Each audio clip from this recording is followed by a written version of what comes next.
This is NEC News Today. I'm Jeremiah McKinnon of NECNewsToday.com. Here now are the top cannabis news stories from around New England for the third week of March 2022. Our first story this week is the upcoming 8th Annual New England Cannabis Convention arriving in Boston on March 18th. The local Massachusetts cannabis industry and community is busy preparing for the annual festivities.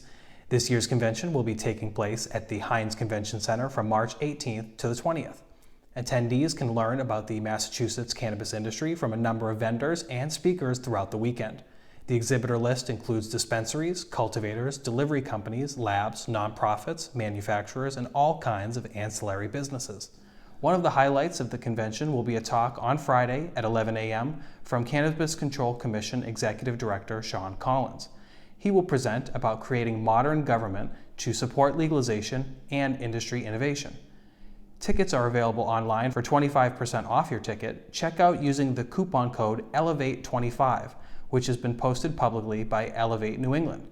NEC News Today will be there, and we'll let you know if anything exciting happens. For more information about the event, please visit necnewstoday.com. In news out of Vermont this week, the Vermont Cannabis Control Board acted quickly to adopt emergency regulations and start the pre-qualification process for adult-use dispensary licenses after the state's medical cannabis law was repealed on March 1st. The emergency regulations became official immediately rather than the ordinary rules that normally take 15 days to take effect. Emergency rules were necessary as the repeal had left the board operating without any medical cannabis guidelines. Commissioners also debuted the pre-application process for adult-use cannabis licenses, which is entirely optional. Pre-qualification was established to help organize and simplify the application process for some applicants. Pre-qualification does require a $500 non-refundable fee and a fingerprint check. The board intends to use the information from pre-qualifications to help develop the remaining parts of the application process. Please visit our website for more information on this developing story. In entertainment news, Tiny Trap Concerts announces an April show at Seed in Jamaica Plain. Local traveling concert series, Tiny Trap Concerts In Your Trap, has announced their latest lineup of performers and artists for their April 15th show at Seed Dispensary in Jamaica Plain. Those who attend can expect to see DJ Y Sham, Cake Swag, Notebook P, and Spinda, along with visual art from Mardueno and hosted by Miss Jadi. Attendees must be 21 years or older. Seed in Jamaica Plain also houses the Core Social Justice Cannabis Museum, which seeks to provide a platform for multiple perspectives relating to the war on drugs. For more information on tickets, please visit necnewstoday.com. Developing this week out of the city of Salem, Massachusetts, is a plan to end the restrictive cannabis buffer zone policy established by the City Council in 2018. The 2018 Salem policy prohibited marijuana establishments from locating within 1,000 feet of colleges or universities and 500 feet from churches and funeral homes because the Massachusetts cannabis law is silent on those uses. According to the Mayor, Kim Driscoll's Chief of Staff, no other municipality in Massachusetts has enacted buffer zones as restrictive as the ones contained in Salem's Code of Ordinances. The Mayor's office is asking the City Council and Planning Board to align the local rules with state law by removing the restrictions on locating a cannabis business near churches, colleges, or funeral homes. While this would open up dozens of new parcels for potential businesses, there are several other restrictions, such as the number of retail cannabis shops the city will host, that would not be affected by this change. To learn more about this story, please visit necnewstoday.com. In financial news, Dedham Savings Bank is now offering banking services for the cannabis industry. Dedham Savings was established in 1831 and has the distinction of being one of the oldest banks in Massachusetts, still doing business under its original charter. Peter Brown, president and CEO of Dedham Savings Bank, announced that the financial institution would start allowing cannabis businesses in Massachusetts to open up deposit accounts. Dispensaries, cultivators, wholesalers, testing labs, and delivery services continue to have limited options for banking services due to the federal illegality of marijuana. Dedham Savings says their business development team has extensive knowledge of the cannabis industry. The bank will also offer additional services, including moving cash from cannabis businesses into safe and secure bank branches. For more information on this story, please go to our website. In New Hampshire news this week, Governor Chris Sununu said that while he is not pro-legalization, the bill proposed currently in the legislature to develop a state-run cannabis model similar to their liquor store model would be the best way to do it in the country. Attendees of the breakfast of a New England Council meeting heard from the governor that he believes legalization of cannabis will ultimately happen. The governor was responding to a question asked at the event about the state-run bank proposed within the bill. He said that New Hampshire has made progress with respect to the opioid epidemic, and that now is not the right time for the state to legalize cannabis. He did support the structure of the bill currently proposed in the state legislature, stating, quote, "The bill that is being proposed in New Hampshire to legalize it, it's the right bill and the right structure. So it basically sells marijuana the same way we do liquor stores. It has a state bank to manage the cash flow because that's one of the complex problems. It's one of the most innovative ways to do it, and it's the best way to do it in the country. So if you were ever going to do it, do that bill."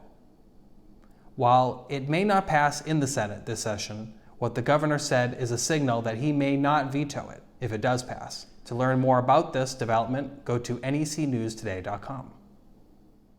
In Rhode Island this week, Governor McKee, who supports legalization of cannabis, is not a fan of the part of the proposed legislation that gives power to the House and Senate to appoint and remove cannabis commissioners. The recently unveiled bill to legalize cannabis in Rhode Island had its first hearing this week. Claire Richards, legal counsel for Governor McKee, and a member of his cabinet, Department of Business Regulation Director Elizabeth Tanner, both shared criticism with lawmakers. All three members of the Cannabis Commission would be appointed by the governor and subject to Senate confirmation. One commissioner must come from a list by the House Speaker and another from a list by the Senate President. The bill also stipulates that commissioners can only be relieved of their duties by the Senate. The governor's legal counsel said that such a structure would violate the governor's power within the Rhode Island Constitution to appoint commissioners to a seat that holds executive power. The nuances of how a cannabis regulatory agency will be established in Rhode Island has become the main issue that lawmakers have yet to agree on. This story is developing. For more information, please go to our website. This week, NEC News Today went on a flower gathering adventure at Smyth Cannabis in Lowell.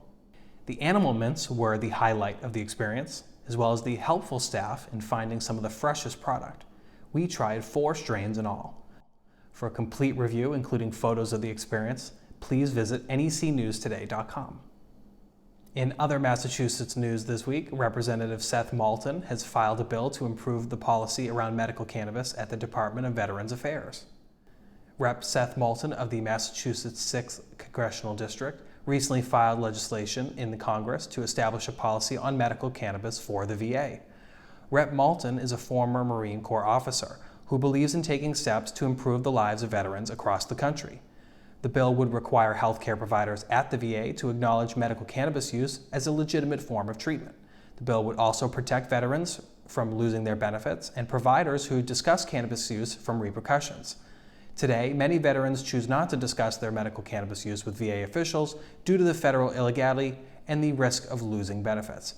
For more information, including a link to the press release of this legislation, please visit necnewstoday.com. Medford, Massachusetts this week signed its first community host agreement with Theory Wellness. Medford's mayor signed the city's first community host agreement for a cannabis dispensary at Theory Wellness's 162 Mystic Ave location.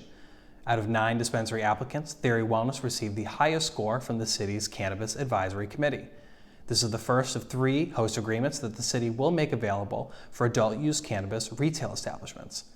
Theory Wellness has agreed to a laundry list of community benefits, which include purchasing and donating 1 police cruiser for the city annually, establishing a 10,000 square foot community art center at no cost to taxpayers or artists, making several charitable contributions, and many other promises. The list of promises is quite extensive. To get a complete list of the promises made in this community host agreement, as well as a link to the copy of the announcement, please go to necnewstoday.com. March Madness season is here for basketball fans as well as cannabis fans. 3 Massachusetts dispensaries have started to create March Madness brackets to compare their products to get in the spirit for the season. Mission, Alternative Therapies Group, and Bountiful Farms are encouraging their customers to vote and find out which product or strain wins the tournament. March Madness continues until April 4th. For anyone interested in the strain and product matchups, check out the progress of the brackets on each of the company's profiles on Instagram, or go see the article on our website. Cultivate, One of the first dispensaries to open for recreational sales in Massachusetts has officially become Sunnyside. Cultivate is now owned by Cresco Labs, and their stores in Leicester, Framingham, and Worcester have officially been rebranded as Sunnyside Dispensaries. This is the final step in the acquisition of Cultivate by Cresco Labs that was announced in 2021. The deal was reportedly worth $158 million. Sunnyside says that patients and consumers can expect the same quality products and customer service, but with a new look. You can find out more about this on our website. For the absolute latest New England cannabis news, head on over to NECNewsToday.com and follow us on all your favorite social media platforms. If you're enjoying the show, be sure to like this video, subscribe to NEC News Today for more great content, and hit the bell icon so you never miss an episode of the show. For New England Cannabis News Today, this is Jeremiah McKinnon reminding you to always use cannabis responsibly and enjoy your cannabis-filled adventures throughout New England.